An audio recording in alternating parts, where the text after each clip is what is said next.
আসলে এতটা বিপদে কখনো পড়িনি, এরকম পড়তে হবে আসলে এটা আমার জানা ছিল। মানে কোনো সে তাসরিফ যা বলল, চলেন ভিডিওটা দেখে আসি।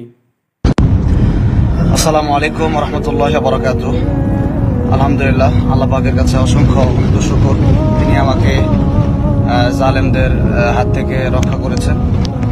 আসলে এতটা বিপদে কখনো পড়িনি, এরকম পড়তে হবে আসলে এটা আমার জানা ছিল। মানে কোনো সময় বিপদে পড়তে পারি জীবনে, এটা আমার জানা ছিল।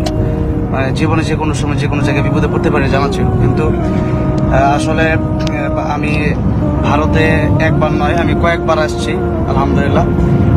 আমি আজকে যে আমাদের সাথে আমি একা নয়, আরো অনেকেই আছে, তারাও আমার সাথে ছিল। তো মূল বিষয় ছিলাম আমি। আসলে আপনারা অনেকে মনে করতে পারেন যে কোনো প্রোগ্রামিক বিষয়ে আমাকে আটকালো কিনা, এরকম নয়। কোনো প্রোগ্রামিক বিষয় নয়।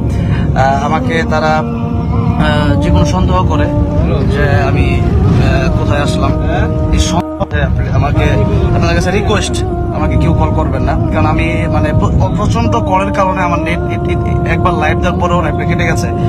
মানে প্রায় হাজার হাজার মানুষ আমাকে কল দিয়েছেন এই পর্যন্ত। আমি জানি আপনারা আমাকে ভালোবাসেন বিদায় কল দিয়েছেন।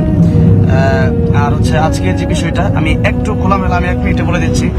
মানে এখানে যারা আছেন তারা হচ্ছে আসলে আসামের লোক, ভারতের।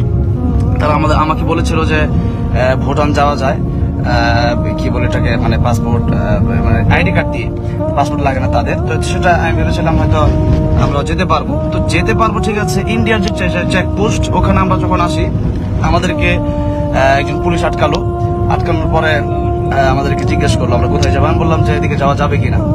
তো বললো যে না, যাওয়া যাবে না, আপনারা আপনার গাড়ি থেকে নেমে আসুন। আমরা গাড়ি থেকে নেমে গেলাম।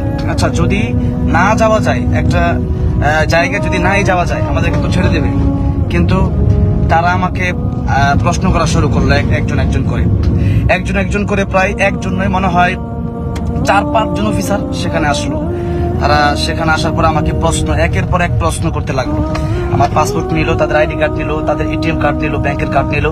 এগুলো নিয়ে তাদেরকে তো প্রশ্ন করেছে অল্প, কিন্তু আমাকে মানে এত প্রশ্ন করেছে, এমন প্রশ্ন যে প্রশ্নের কোনো ভিত্তি নেই। আচ্ছা যাই হোক, আমি সেই প্রশ্নের জবাব তাদেরকে সঠিকভাবে এই পর্যন্ত দিয়ে এসেছি আলহামদুলিল্লাহ। সেই সকাল থেকে নিয়ে এই মাগরিবের পর পর্যন্ত, এখন একটু পরে এশার আজান দেবে, আমি এই মুহূর্ত পর্যন্ত তাদেরকে প্রশ্নের জবাব দিয়েছি।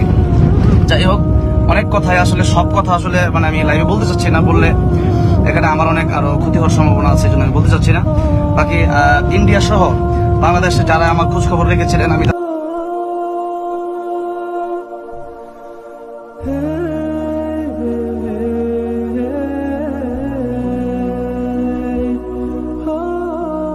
প্রতিনিয়ত এই চ্যানেলে ভিডিও পেতে অবশ্যই চ্যানেলটা সাবস্ক্রাইব করবেন।